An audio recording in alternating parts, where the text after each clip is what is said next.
जब मैं प्रेसिडेंट बनूंगा तो 48 घंटे में यूक्रेन वॉर खत्म कर दूंगा, अभी तक तो नहीं हुआ। हमास और इजराइल का खत्म कर दूं, अभी तक तो नहीं हुआ। फुट होल्ड के लिए उसको पाकिस्तान से बेटर कोई मिलता नहीं, इसीलिए कोalition सपोर्ट फंड के तहत वो पैसा देता रहा है पाकिस्तान को। कितने बिलियन डॉलर्स। अमेरिका पाकिस्तान को मौत नहीं देख सकता, उसको जियोपॉलिटिकल इंटरेस्ट है। वो पाकिस्तान का जमीन इस्तेमाल करके रूस और चाइना को काउंटर करना चाहता है। Any export of terrorism to India will be treated as an act of war by Pakistan. ये नोट, कैबिनेट नोट जो ही साइन हुआ तो एम्बेसडर जो अमेरिका का यहाँ पे है उसने प्रेसिडेंट को बताया कि ये कैबिनेट नोट साइन हो गया है। मोदी जी रिटेलिएट करेंगे, हम तो बर्बाद हो जाएंगे, मुनीर को रोको नहीं तो पंगा हो जाएगा। और ऐसा माहौल बनाया कि मुनीर को बताओ ये पागलपन बंद करे नहीं तो हम लोग खत्म हो जाएंगे। तो ऐसा माहौल बनाया कि मुनीर के पास कोई ऑप्शन नहीं था। उसने डीजीएमओ पाकिस्तान से बात किया कि डीजीएमओ हिंदुस्तान से बात करो और सीज फायर की बात करो। और मैं क्लैरिफाई करना चाहता हूँ, ये सीज फायर नहीं था, ये पॉज इन द बैटल था। अच्छा, एक ही मैं पूछना चाहता हूँ अपोजिशन पार्टी से, पीओके ले लेता तो ये 4 घंटा में पीओके ले लेते हैं हम, ये क्या पागलपन है। बेवकूफ़ जनरल मुनीर को मैं बताना चाहता हूँ, तुमने 26 लोगों को मारा, इनाम तुमको क्या मिला देख लो। 26 को मारा, लॉस देखो। बेवकूफ़, समझा करो तुम किससे टकरा रहे हो। नमस्कार, कैपिटल टीवी में आपका स्वागत है। अमेरिका के राष्ट्रपति डोनाल्ड ट्रंप पता नहीं क्यों खुद ही क्रेडिट लेने में लगे हुए हैं कि उन्होंने कोई न्यूक्लियर वॉर रुकवा दी, भारत पाकिस्तान के बीच सीज फायर करवा दिया। हालांकि भारत ने अभी तक सीज फायर वर्ड का इस्तेमाल नहीं किया था। और ये जो सीज फायर के नाम पे डोनाल्ड ट्रंप ये कह रहे हैं कि हमने करवाया, क्रेडिट ले रहे हैं, इसको जानने और समझना के लिए हमारे साथ मेजर जनरल एसपी सिन्हा साहब, आपका बहुत बहुत स्वागत है।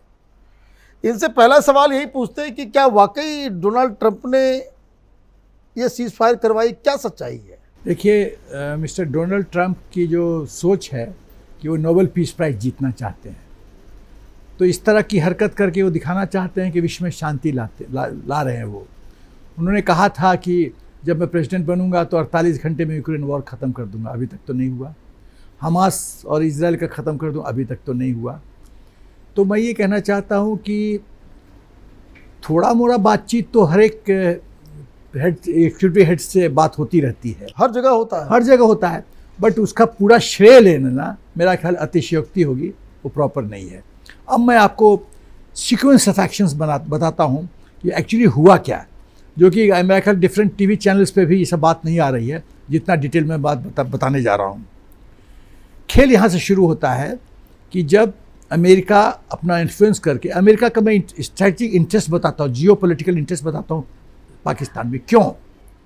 अमेरिका चाहता है कि उसको फुट होल्ड रहे साउथ एशिया में। फुट होल्ड के लिए उसको पाकिस्तान से बेटर कोई मिलता नहीं, इसीलिए कोalition सपोर्ट फंड के तहत वो पैसा देता रहा है पाकिस्तान को। कितने बिलियन डॉलर्स। हालांकि मिस्टर ट्रंप ने कहा कि हमको बेवकूफ़ बनाया गया, बट बेवकूफ़ आप बने कैसे?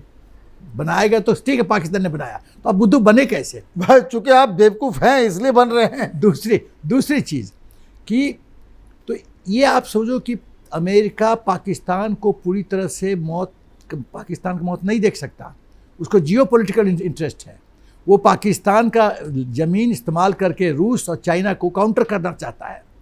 तो हिंदुस्तान तो ऐसा फैसिलिटी देगा नहीं, तो पाकिस्तान तो रेडिली दे देगा, उसको तो पैसा चाहिए। पाकिस्तान के जनरल के तो पैसा से बिकते हैं। तो यही खेल है। तो क्या हुआ कि जब IMF का लोन दिया गया 1 बिलियन डॉलर, उसके बाद 1.3, टोटल 2.3, तो हिंदुस्तान जागा, ये पैसा तो हमारे खिलाफ इस्तेमाल होगा। तो तुरंत कैबिनेट नोट तैयार किया गया जिसमें वर्डिंग था कि any export of terrorism to India will be treated as an act of war by Pakistan. आतंकवाद की कोई घटना जो पाकिस्तान करता है हिंदुस्तान में, तो वो एक एक्ट ऑफ वॉर माना जाएगा। ये नोट, कैबिनेट नोट जो ही साइन हुआ तो एम्बेसडर जो अमेरिका का यहाँ पे है उसने प्रेसिडेंट को बताया कि ये कैबिनेट नोट साइन हो गया है। इस कैबिनेट नोट का मतलब क्या है वो बताता हूँ, गंभीरता क्या है। गंभीरता ये है कि हिंदुस्तान सरकार ने कह दिया कि आपने ऐसा किया तो एक्ट ऑफ वॉर होगा। एक्ट ऑफ वॉर का मतलब क्या? एक्ट ऑफ वॉर बोला कि हमको कुछ बताने की जरूरत नहीं है, तलवार हम तुम्हारे गर्दन पे रख देंगे, जब मर्जी होगा काट देंगे।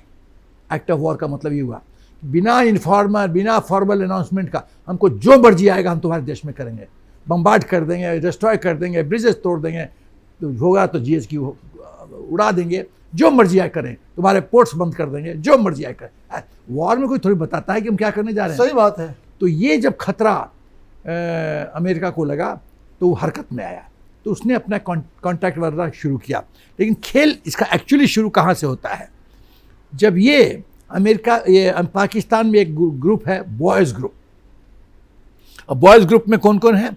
उसमें सर्विंग और रिटायर्ड सीनियर ऑफिसर्स हैं पाकिस्तान के, जनरल्स हैं। हाँ, उनका मकसद है कि पाकिस्तान को सुरक्षित रखो, बचा के रखो। और उनको ये भी पता है कि जनरल मुनीर जो है पागल आदमी है, ये मरवाएगा पाकिस्तान को। तो कौन कौन लोग हैं?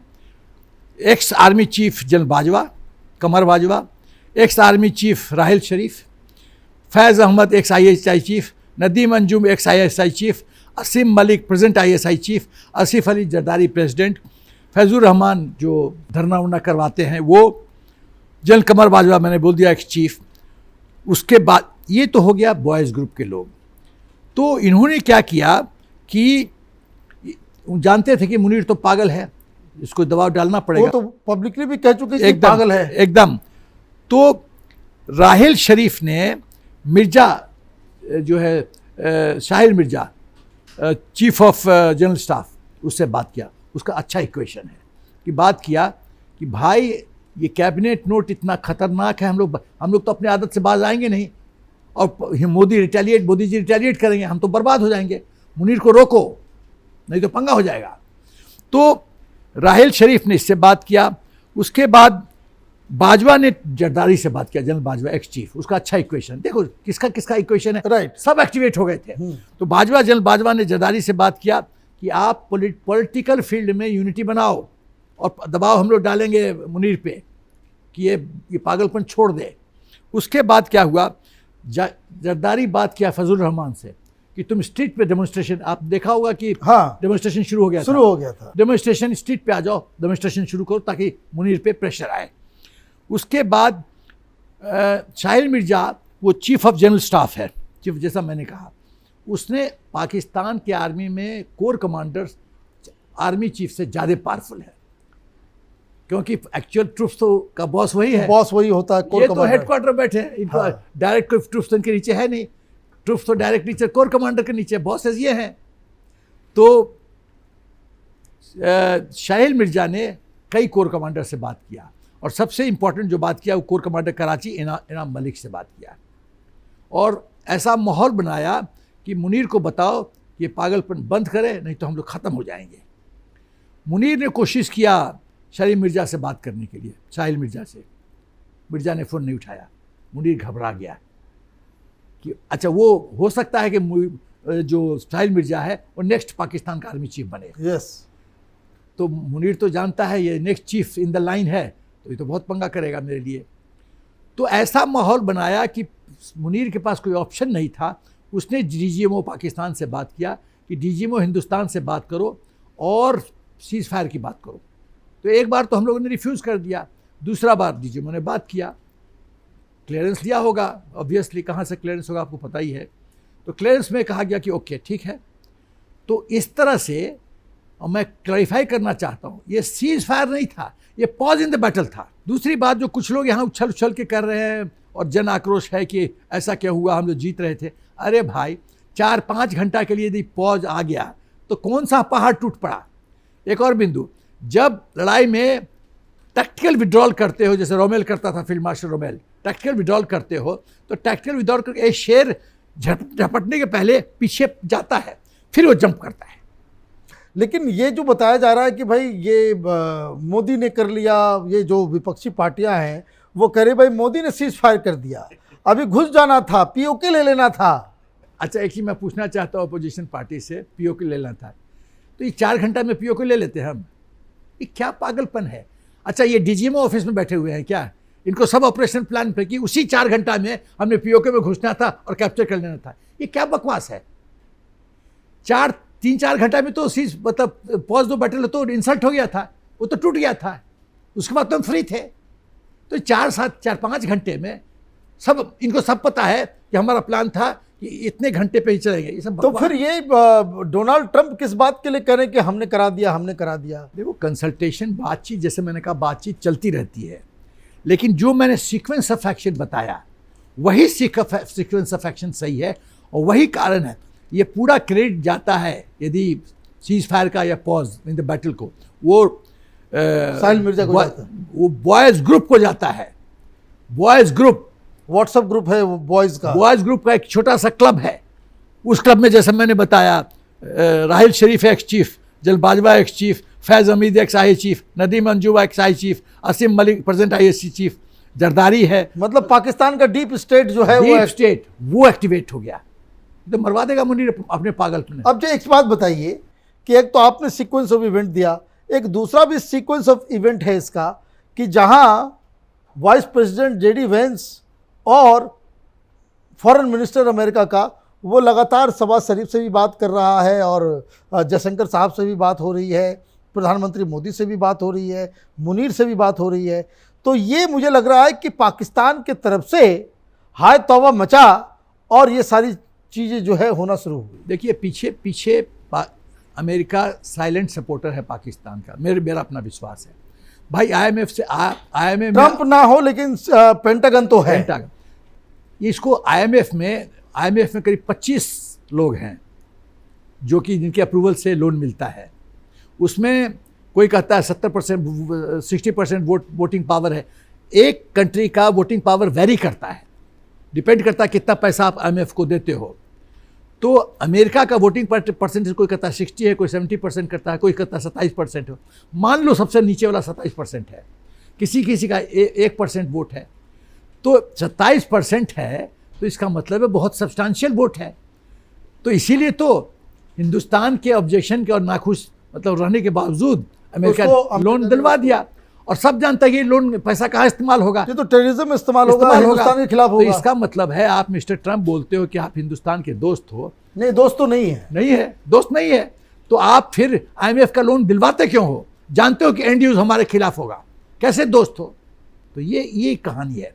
तो लेकिन अंतर्राष्ट्रीय स्तर पे सब शतरंज खेलते हैं, सब अपना गोटी बिठाने के चक्कर में थे कि मेरा क्या, पाउंड ऑफ फ्लैश मेरा क्या, हम अपना फ्लैश लेंगे, तो लेने दो। लेकिन वो हिंदुस्तान तो नया हिंदुस्तान है, मोदी का हिंदुस्तान है, जो कि शतरंज की तरह एक मूव का काउंटर मूव मारते हैं और धाकड़ मारते हैं, लोग चित हो जाते हैं। आपका बहुत बहुत धन्यवाद। आपने सच्चाई बताई कि पाकिस्तान कैसे घुटने टेका, क्यों वो सरेंडर होने को तैयार हो गया, और अभी पाकिस्तान की तरफ से सीज फायर की जो है बात कही गई। एक बात बिल्कुल साफ है कि जो पाकिस्तान के अंदर जो डीप स्टेट जिसके बारे में जनरल साहब बता रहे थे कि जो पुराने जनरल्स हैं, जो वहाँ के पॉलिटिशियंस हैं, जिहादी हैं, इन लोगों का एक जो डीप स्टेट जिसको कहते हैं वो एक्टिवेट इसलिए हुआ कि उनको लगा कि इस पागल मौलाना मुनीर के चक्कर में उनका सब कुछ तबाह और बर्बाद हो जाएगा, पाकिस्तान नहीं रहेगा। और शायद इसलिए पाकिस्तान आज घुटने टेके पूरी दुनिया के सामने खड़ा है। अब ये तो बहुत साफ है, मैनेजमेंट में सिखाया जाता है कॉस्ट बेनिफिट एनालिसिस, क्या करोगे, कितना फ़ायदा कितना लॉस। बेवकूफ़ जनरल मुनीर को मैं बताना चाहता हूँ, तुमने 26 लोगों को मारा, इनाम तुमको क्या मिला देख लो, इंडस वाटर ट्रीटी, तुम्हारा एयर डिफेंस ख़त्म, तुम्हारा आवाक्स ख़त्म, तुम्हारा सब सर्वेलेंस सिस्टम ख़त्म, तुम्हारा अभी न्यूक्लियर फैसिलिटी गॉन। तुम जो बकवास करते रहे न्यूक्लियर कहाँ, न्यूक्लियर ख़त्म, वो चक्कू छिन गया तुमसे। अब कैसे छिना वो भी दूसरी कहानी है। चक्कू नॉट अवेलेबल टू यू, क्या मिला, 26 को मारा, लॉस देखो, बेवकूफ़ समझा करो तुम किससे टकरा रहे हो। आपका बहुत बहुत धन्यवाद सर। अगर आपको वीडियो पसंद आया तो आप इसे लाइक करें, शेयर करें और कैपिटल टीवी को सब्सक्राइब करें। धन्यवाद।